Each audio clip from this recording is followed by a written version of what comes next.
Terima kasih Anda masih menyaksikan Kompas Petang. Saudara Polda Jawa Barat menolak semua dalil gugatan pra-peradilan yang dilayangkan tersangka kasus pembunuhan Vina dan Eki. Sementara kuasa hukum tersangka kasus pembunuhan Vina dan Eki meyakini penetapan kasus Peggy sebagai tersangka melanggar prosedur. Dalam jawabannya, tim hukum Polda Jawa Barat menyebut penetapan Peggy sebagai tersangka sesuai prosedur dan sah secara hukum. Polda Jawa Barat meminta hakim untuk menolak permohonan pra-peradilan seluruhnya. Tim hukum Polda Jabar ungkap hasil pencocokan wajah dan sidik jari Peggy dengan tersangka pembunuhan Vina di atas 90% identik. Menggunakan metode face comparison 1:1 dengan hasil di atas 90% identik, yaitu membandingkan foto wajah barang bukti dengan foto wajah dari hasil pencarian ke database Dukcapil. Hasil identifikasi wajah didapatkan kemiripan di atas 90% identik dengan data demografi dan biometrik. Perbandingan 12 titik persamaan sidik jari sesuai antara sidik jari dari AK23 dan dari database KTP elektronik Dukcapil. Sementara kuasa hukum Peggy Setiawan menegaskan proses penetapan tersangka Peggy Setiawan tidak sesuai prosedur. Dalam sidang pra-peradilan hari ini, kuasa hukum Peggy Setiawan mempertanyakan prosedur gelar perkara yang dilakukan polisi. Karena polisi diduga tidak pernah melakukan pemeriksaan sebagai tersangka. Bahkan sejak ditetapkan sebagai DPO hingga ditangkap polisi, Peggy tidak pernah diperiksa sebagai saksi kasus pembunuhan Vina dan Eki. Peradilan perkara Akut tidak sah karena tidak didukung oleh dua alat bukti yang cukup dan cara mendapatkan alat bukti tersebut unprocedural. Rangkaian dalil yang disampaikan termohon bertentangan dengan fakta yang sebenarnya, di mana pemohon pada awalnya tidak pernah diperiksa sebagai tersangka, kemudian dijadikan masuk dalam DPO dan dipaksakan menjadi tersangka. Padahal tidak pernah ada bukti maupun petunjuk yang mengarah kepada pemohon sebagai pelaku tindak pidana sebagaimana dituduhkan dalam perkara AKO. Ibu Peggy Setiawan, Kartini, yang hadir menyaksikan sidang pra-peradilan Peggy hari ini, tetap optimistis Peggy menang dan bisa dibebaskan sebagai tersangka kasus pembunuhan Vina. Kartini masih meyakini anaknya tidak terlibat dalam kasus pembunuhan Vina dan Eki. Saya sebagai seorang ibu, semoga Peggy cepat bebas. Amin. Amin. Ya. Amin. Katanya bisa diikutin sidang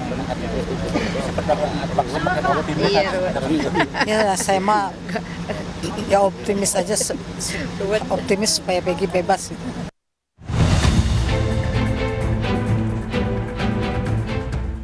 Ketua RT Abdul Pasren dan anaknya Kavi akhirnya muncul ke publik usai menghilang di tengah kasus Vina. Pasren, sosok yang dinilai sebagai saksi kunci yang menjelaskan soal keberadaan para terpidana saat peristiwa pembunuhan Vina Eki terjadi. Kemunculan Pasren bertepatan saat sidang pra-peradilan Peggy Setiawan sebagai tersangka. Pasren dan anaknya hanya berada di dalam mobil dan menggunakan masker saat muncul ke publik.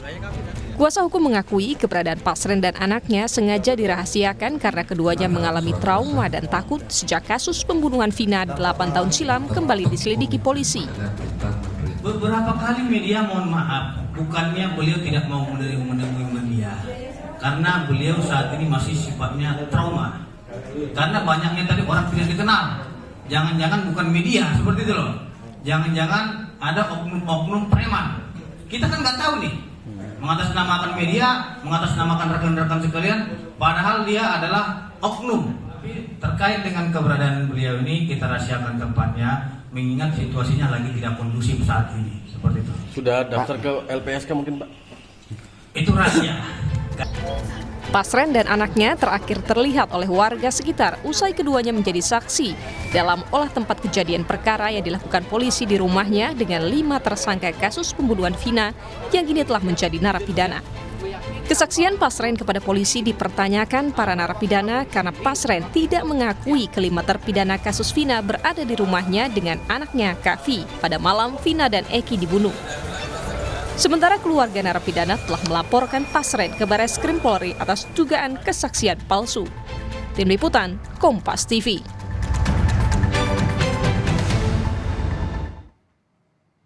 Terlebih lagi Saudara, hari ini Polda Jabar menolak semua dalil gugatan pra-peradilan Peggy Setiawan. Polda Jabar meyakini penetapan Peggy sebagai tersangka dengan bukti yang cukup. Salah satunya hasil identifikasi wajah dan sidik jari Peggy. Sementara kuasa hukum yakin penetapan Peggy tidak sesuai prosedur karena salah satunya Peggy tidak pernah diperiksa sebagai tersangka hingga dilakukan penangkapan polisi. Bagaimana bukti yang diajukan kuasa hukum Peggy dan Polda Jawa Barat di sidang pra-peradilan ini? Bisakah membebaskan Peggy atau justru memperpanjang proses hukum Peggy? Kita bahas bersama dengan Guru Besar Fakultas Hukum Universitas Sudirman, Prof. Hipnu Nugroho. Prof. Hipnu, selamat sore. Mbak Cindy. Prof. Hipnu, di pra-peradilan hari ini apa saja Anda cermati yang tampaknya menarik ini? Mulai ada adu bukti, kemudian juga dari Polda Jabar menolak semua dalil. Apa yang Anda cermati, Prof? Ya, jadi dalam hal jawaban Polda Jawa Barat kita apresiasi karena pendekatan saintifik. Artinya apa? Yang satu-satunya kunci adalah sidik jari. Tadi dinyatakan sidik jari adalah identik. Sidik jari atau dengan ilmu daktiloskopi, ini tingkat hasil penelitian itu 2 juta orang baru mungkin sama, Mas. Jadi kalau itu memang sama, ada identifikasi, berarti akurat yang sekarang ini dilakukan penangkapan. Itu satu. Kemudian identifikasi yang lain adalah foto. Kalau foto sih mungkin agak bisa samar-samar lah. Foto kan bisa diedit dan sebagainya. Kalau nilai juga agak sulit. Nilai itu juga bisa berubah. Kemudian kalau kaitannya buku-buku yang lain juga cuma. Tapi yang sangat menentukan adalah daktiloskopi, sidik jari. Karena dalam ilmu pengungkapan perkara, sidik jari dan DNA itu 2 jenis pengungkapan yang tidak terbantahkan. DNA terkaitan darah, sidik jari tentang jaringan, apakah bentuknya loop, ataukah bundaran, ataukah saringan. Ini sebagai bentuk kajian yang untuk menentukan. Makanya kalau ada kasus-kasus besar, biasanya dikuliti, Pak. Atau kasus-kasus yang menggunakan sarung tangan. Karena jangan sampai teridentifikasi. Begitu sidik jari ditemukan, ya berarti otomatis dugaan besar adalah pelakunya apa yang tertulis dalam sidik jari tersebut. Itu yang pertama, tentang identifikasi. Nah, sekarang adalah geser pada prediksi bagaimana memperoleh bukti. Nah, memperoleh bukti ini perdebatannya panjang. Karena dalam situasi perbedaan kemarin, ada yang belum diperiksa, ada yang periksa, bagaimana perizinnya. Nah, itulah saya kira, kalau sudah sidik jari firm menurut saya, teman-teman penasihat hukum tinggal menguji pada cara memperoleh. Karena dalam pra-peradilan itu adalah menguji formil.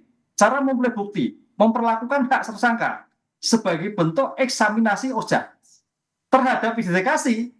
Clear kalau menurut saya berdasarkan daktiloskopi yang bersangkutan di dalam pengungkapan hari ini. Oke, Prof. Tapi ada 3 kejanggalan yang disampaikan oleh kuasa hukum. Satu yang tidak sesuai dengan ciri-ciri DPO, nggak pernah dipanggil, padahal ini kasusnya sudah 8 tahun, kemudian juga tidak ada pemeriksaan awal. Kalau Anda melihatnya, apakah kejanggalan-kejanggalan yang disampaikan kuasa hukum juga sebenarnya sama kuatkahnya untuk... Ya, betul, Mbak Sandi. Kalau terkait mekanisme memperoleh, itu baru. Itu ada 2. Makanya di dalam kasus PG itu ada 2 pendekatan. Pendekatan tentang subjek sudah dijawab. Ini kalau saya dari kajian kriminalistik ya cukuplah itu untuk menentukan bahwa itu betul. Tapi dari kacamata untuk menentukan, lah ini problem. Itulah yang saya kira nanti teman-teman penasihat hukum bisa mengelaborasi apakah Polda Jawa Barat dalam rangka menentukan bukti si Peggy Setiawan itu melakukan dengan betul-betul dengan cermat. Memperlakukan dengan syarat objektif subjektif. Syarat formal dan material, termasuk misalkan bagaimana penggeledahannya, bagaimana penyidikannya, bagaimana penentuan tersangkanya. Itu justru di dalam penentuan bagaimana pra-peradilan. Tapi masalah identifikasi adalah sebenarnya bukan pra-peradilan, tapi menjadi ujung pokok. Karena jangan sampai terjadi suatu kesalahan. Ini yang menarik, Mbak, ada 2 dimensi tadi, dimensi subjektif pelakunya dan dimensi objektif cara memperoleh untuk menentukan pelakunya. Oke, Prof. Tapi kan kalau dari alat bukti yang disiapkan oleh Polda Jabar, misalnya dari identitas kependudukan, kemudian juga ada ijazah, tapi alat bukti ini cukupkah untuk membuktikan kalau memang Peggy yang saat ini ada di sidang adalah Peggy yang merupakan pembunuh di kasus Vina dan Eki? Kalau data kependudukan saya kurang yakin. Walaupun itu dengan daktiloskopi, karena namanya bisa berubah, bisa. KTP juga demikian juga. Tapi kalau namanya sidik jari dengan daktiloskopi untuk melihat suatu bentuk rangkaian dari jaringan sidik jari, itu akurat.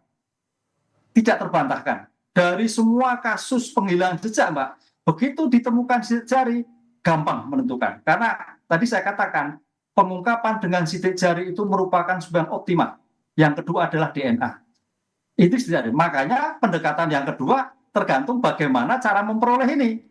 Cara mendapatkan, cara menentukan. Karena kalau dalam pra-peradilan, apa itu penyidikan? Serangkaian tindakan penyidik untuk mendapatkan barang bukti guna menentukan tersangka. Lah, konsep guna menentukan tersangka itu perdebatan tadi, Peggy itu sudah diperiksa atau belum? Lah, kalau belum nggak bisa. Karena untuk diperiksa sebagai tersangka, paling tidak dia sebagai saksi. Itu sebagai kontrol dalam konsep sistem peradilan pidana due process of law untuk menentukan bagaimana kita meletakkan suatu hukum yang benar dalam menentukan sebagai tersangka. Nah, inilah perdebatannya nanti teman-teman penasihat hukum dan teman-teman dari Polda.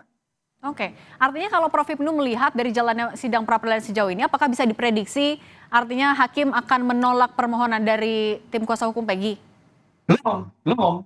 Kalau identifikasi ini udah. Tapi mekanisme untuk mendapatkan suatu bukti penentuan, ini ada problem. Kan sejak kemarin kita lakukan bahwa pra-peradilan ini tidak seperti pra-peradilan lain.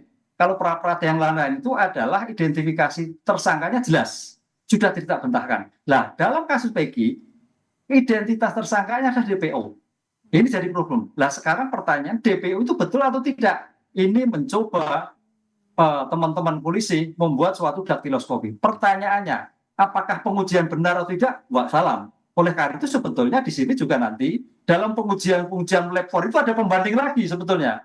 Ini kan menurut penuntut penyidik bahwa itu betul Peggy. Bisa nggak penasihat hukum uji ulang? Oh, bisa sekali. Karena namanya suatu keterangan itu bisa memberatkan dan meringankan. Seperti kaitannya dengan otopsi juga bisa diotopsi ulang. Karena konsep untuk menyandingkan bahwa apa yang dilakukan itu betul dalam suatu kajian saintifik. Oke, baik. Kita lihat nanti artinya jalannya sidang pra-peradilan Peggy. Terima kasih banyak Guru Besar FH Universitas Sudirman, Prof. Hipnu Nugroho sudah berbagi dengan kami di Kompas Petang. Sehat selalu, Prof. Matur nuwun.